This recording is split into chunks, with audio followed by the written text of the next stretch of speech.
Please subscribe Ito Money Vlog.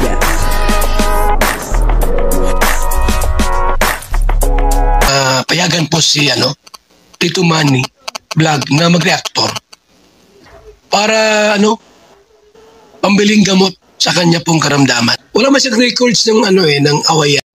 Joy Diwata, sinusuyo si Kalingap Dan. Ay, grabe, no? Talaga nga naman, si Joy Diwata pa ang nanunuyo dito kay Kalingap Dan. Alamin po natin kung bakit sinusuyo ni Joy Diwata etong si Kalingap Dan. Pero bago po yan, siyempre ako muna po bumabati sa inyo lahat ng magandang umaga, magandang tanghali at magandang gabi sa inyo lahat mga kapatid. Saan man kayo ng panig ng mundo naroon ngayon, ay mag-iingat kayo palagi at pagpalain kayo ng ating Panginoon. Maraming salamat din po sa patuloy na tumatangkilik sa aking YouTube channel at nanonood sa aking video reaction. Patuloy lang po natin suportahan sila Kuya Bal Santos Matubang, Kalingap Rob at Edna Vlog, Jack Tapia at yung mga kasama ko po sa Karepa.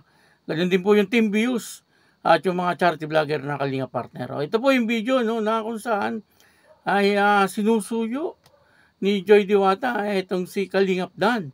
Grabe, talaga nga naman, na si Joy Diwata ang nanunuyo dito kay Kalingap Dan. Siyempre, kinikilig-kilig naman siguro itong si Kalingap Dan kapag siya ay sinusuyo ni Joy Diwata. Talagang nakakatuwa po itong Dan Joy. At talagang marami pong nangyayari dito sa Dan Joy na ngayon lang po natin nalaman. Papanoorin po natin yung video at ang kabuuan po ng video ito ay mapapanood po natin sa YouTube channel ni Kalingap Rob. Pero may mga times naman na yan, nag-aaway kayo or may hindi pagkaintindihan. Siguro lang, onting tampuhan lang. Onting tampuhan. Ganun. Kasi, pag gusto ko siyang makita or makausap, may times na madalas hindi pwede. Kasi nga, nag-aaral siya, nasa school. And pag gabi naman, nag-aaral pa rin sila. Onting tampo lang naman, pero nag-aaral pa rin, sila Justine. So, may nagsasad naman siya ng video na talagang nag-aaral, busy talaga. So, naintindihan ko na, kaya okay lang. Tampo lang, konting palapapalam. Sino ba madalas magtampo? Palambing lang. Siya. Kasi siya yung laging walang oras.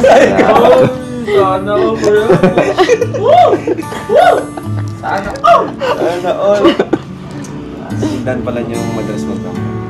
Pero, naintindihan naman. Oo naman. Adaan ko lang sa live. Para Bisa nga, napasok yung sa live. Pumapasok naman. Pero naman. Napaka-supportive naman. Kahit busy. Ikaw, Joy, ano masabi mo doon na yun nga, madalas yung pag-awayan yung schedule nyo? Anong ginagawa mo, Joy, pag magtatapos sila? Sinusuyo. Sana all!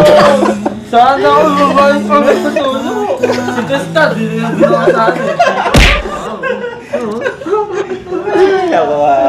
Sinusuyo mo siya? Opo, tapos yun, in-explain ko. Siyempre, para sa akin, din naman to para sa amin. Siyempre, para sa pamilya ko yun. Para sa amin.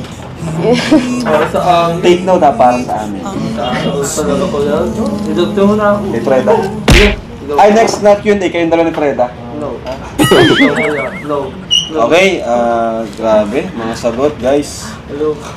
So yun, natanong ko na rin kanina, paano nyo insan, na bibigyan ng time isa't isa? Kasi nga, busy siya, college, student. Ikaw naman, nag-work ka naman. Sa akin kasi dahil hawak ko naman yung oras ko. Parang pag may schedule ako sa'yo, di ba? Yun lang naman yung hindi ko hawak yung sarili kong oras. Pero pag ako yung nag-aantay kung kailan siya may free. Kahit lunch or... Parang ikaw yung nag-adjust. Parang kunyari kahit kumain lang, makasabay siya kumain. Ganun. Kung pwede siya. Kaso, yun yung way ko para bigyan ng oras si Joy. Ako yung nag-a-adjust ng availability niya. Ikaw naman, Joy, paano mo, sa kabila ng schedule mo, busy schedule mo, pasok ka, kahit nga tayo, di ba, pag nag-vlog tayo, minsan hindi ka available.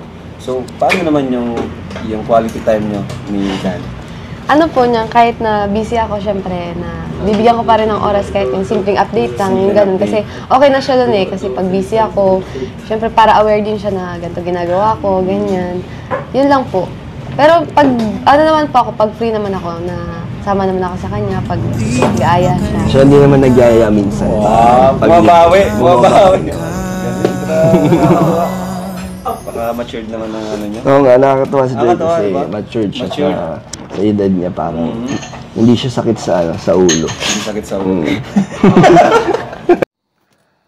Yun po, no, dito nga po ay talaga nga naman, na etong si Joy Diwata ay nagulat nang dumating si Kalingap Dan. Panoorin niyo po ng buong buo, ito pong video ito sa YouTube channel ni Kalingap Rab. At doon ay marami po kayong mapapanood na magagandang bagay at marami kayong mapapanood na mga nangyayari dito po sa dalawa. Doon sa YouTube channel ni Kalingap Rab. At yun na, nung pumunta po sila doon, ay nagulat si Joy Diwata, at kasi naglalaba po itong si Joy Diwata, sabi po ni Kalingap Dan, kapag sila daw po ay mag-asawa na, ay hindi na po siya paglalabahin ni Kalingap Dan. Grabe, sino na po kaya maglalaba? Si Kalingap Dan na po siguro maglalaba. Kaya hindi na daw po niya paglalabahin itong si Joy Diwata. Pwede, o kaya baka ibabayad na lang. Yan naman kapag mag-asawa na po sila. Sabi nga po ni Joy Diwata, medyo matagal pa. Medyo matagal pa po talaga, ilang taon pa. Na talagang maghihintay ang bawat isa sa kanila. Kung pwede lang po siguro na magpakasal na next week ay gagawin na nitong dalawa. Kaya lang siyempre, sa ngayon ay hindi pa po talaga pwede. Kasi nag-aaral pa po itong si Joy Diwata. At ang gusto nga po ni Kalingap Dan at ni Joy Diwata ay makatapos po sa pag-aaral itong si Joy Diwata. At handa naman daw pong suportahan ni Kalingap Dan itong si Joy Diwata na talagang kahit na nga po sa makagraduate ito at gusto pong mag-abroad ay susuportahan daw po ni Kalingap Dan. Ibig sabihin na hindi po siya kokontra sa mga pangarap ni Joy Diwata. Kung ano po ang pangarap ni Joy Diwata ay susuportahan po ni Kalingap Dan. Eto na, kaya po sinusuyo ni Joy Diwata etong si Kalingap Dan kasi ay pag nagtatampo daw po ito, kasi naitanong ni Kalingap Rab kung ano po ang ginagawa ni Joy Diwata kapag nagtatampo etong si Kalingap Dan.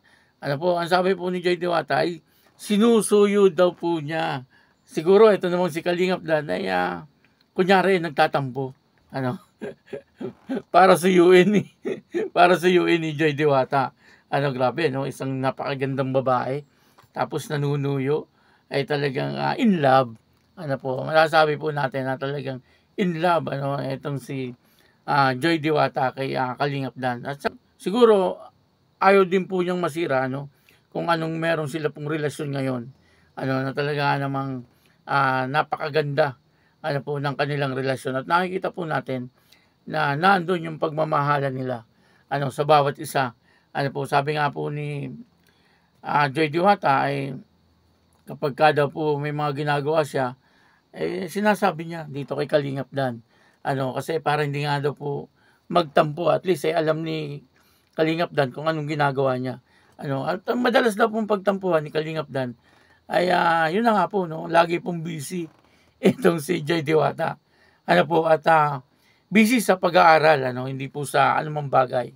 Kaya lang siyempre, minsan kasi kapag may karelasyon, kagaya niyan, boyfriend niya si Kalingap Dan, minsan siyempre, kailangan bigyan din po niya ng attention. Kumbaga ay kailangan may panahon din po siya para kay Kalingap Dan. Kahit na isang oras lang, okay na yun. At least magkasama po sila. At may pamamaraan naman po si Kalingap Dan. Minsan daw ay talagang pinupuntahan ni Kalingap Dan para sabay po sila kumain. Siguro sa school, pagka lunch, pupuntahan ni Kalingap Dan at yayayain kumain. At parang yun na ang pinaka-date nila. Kasi nga, busy itong si Joy Diwata sa kanyang pag-aaral. At nakakatuwa naman, si Joy Diwata ay busy, hindi sa anumang bagay, kundi busy po siya, sa kanyang pag-aaral. At maganda po yun. Ngayon, alam na po natin. Marami tayong nalaman dito sa vlog ni Kalingap Rab. Maraming salamat po. At ako po si Tito Manny Vlog na nagsasabing God bless you all. Diyos mabalos.